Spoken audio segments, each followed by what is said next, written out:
নমস্কার বন্ধুরা, joint family রান্নাঘরে আপনাদের সবাইকে অনেক অনেক স্বাগত। এখন শীতকাল চলে এসেছে, আর শীতকালে আমরা গাজরের রেসিপি খাবো না তা কি হয়? তাই আমি চলে এসেছি একটা গাজরের রেসিপি নিয়ে। তো প্রথমে আমি 1 কিলো পরিমাণ গাজর ভালো করে ধুয়ে ছাড়িয়ে নিয়েছি।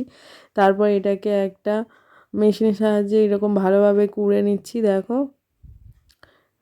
সবথেকে বড় যেটা সেই দিক থেকেই এটাকে কুড়তে হবে, নইলে একদম ঘেঁটে যায়, সেই জন্য। তো দেখো, আমার সব গাজর কোড়া হয়ে গেছে।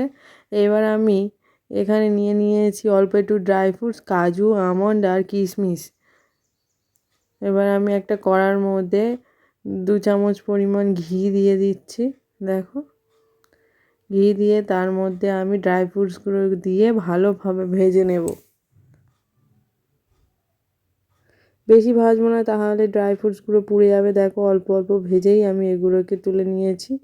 এবার এর মধ্যে আমি 5-6টি এলাচ এবং 2টো তেজপাতা দিয়ে একটু নাড়াচাড়া করে নেব মিডিয়াম ফ্লেমে। তারপর এর মধ্যে আগে থেকে কুড়ে রাখা গাজরগুলোকে আমাদের মিশিয়ে দিতে হবে। ভালো করে একটু নাড়াচাড়া করে নেব। দেখুন, এইভাবে ভালোভাবে, যাতে সব গাজরগুলোর সঙ্গে ঘিয়ের সঙ্গে মিশে যায়, সেই জন্য ভালোভাবে নাড়াচাড়া করে নিতে হবে। আমি এটাকে 2 থেকে 3 মিনিট মতো এরকম নাড়াচাড়া করে নিয়ে ঢাকা দিয়ে দিয়েছিলাম। তারপরে এর মধ্যে আমি ঢাকনাটা খুলে সেটার মধ্যে 1 লিটার পরিমাণ দুধ দিয়ে দিলাম। দুধটা হালকা গরম করে রেখে দিয়েছিলাম, খুব গরম না হলেও হবে, আর মিডিয়াম গরম রেখে তারপর আমি এটাকে আবার ঢাকা দিয়ে দিলাম। দেওয়ার পর আমি 10 মিনিট মতো রান্না করে নিয়েছি। দেখুন, এবার এর মধ্যে অল্প পরিমাণ আমি লবণ দিয়ে দিলাম, 1 টিস্পুন মতো। দিয়ে কিছুক্ষণ হওয়ার পর আমি এর মধ্যে ড্রাই ফ্রুটসগুলোকে মিশিয়ে দিলাম। দিয়ে এটাকে একটু নাড়াচাড়া করব দুধটা শুকিয়ে আসার জন্য। দেখুন, গাজরের হালুয়া কিন্তু ছোট বড় সবারই খুব প্রিয় হয়, আর এটা শরীরের জন্য খুবই উপকারী হয়। সেই জন্য আপনারা বাচ্চাদেরকে, যেসব বাচ্চার ওয়েট কম, তাদের জন্য ওয়েট গেনিংয়ের জন্য ফুড একটা এটা খাওয়াতে পারেন। আমি এখানে 1 বাটি পরিমাণ চিনিও দিয়ে দিলাম।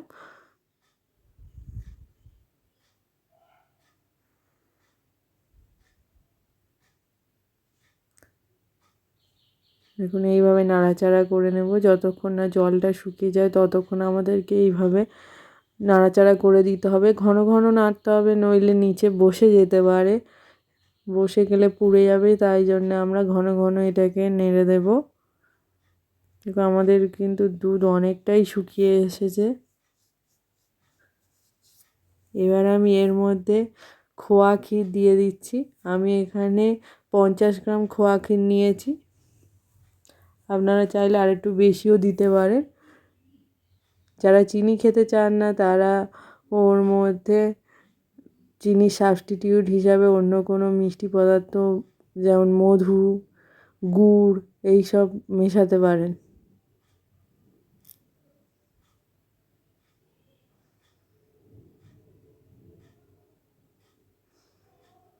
বাচ্চাদেরকে যদি গাজরের হালুয়া বিভিন্ন রকম হাত দিয়ে শেপ করে করে দেওয়া যায়, তাহলে ওরা ভাবে যে এটা নতুন একটা জিনিস বলে ওরাও খেতে খুব আগ্রহী হয়। আর মিষ্টি জিনিস তো বাচ্চাদের খুব প্রিয়ই হয়।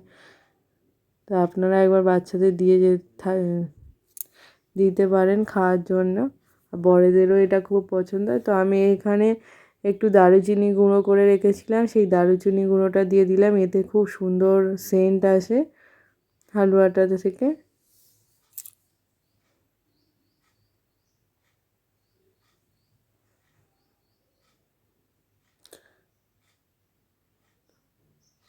দেখুন, আমাদের দুধ একেবারে শুকিয়ে গেছে। আমি একটু ঝোল ঝোল রেখেছিলাম, কারণ এটা ঠান্ডা হলে টেনে যায়। দেখুন, গাজরের হালুয়া সবসময় গরম গরম পরিবেশন করবে। তাহলে আজকের রেসিপি এই পর্যন্ত। ধন্যবাদ।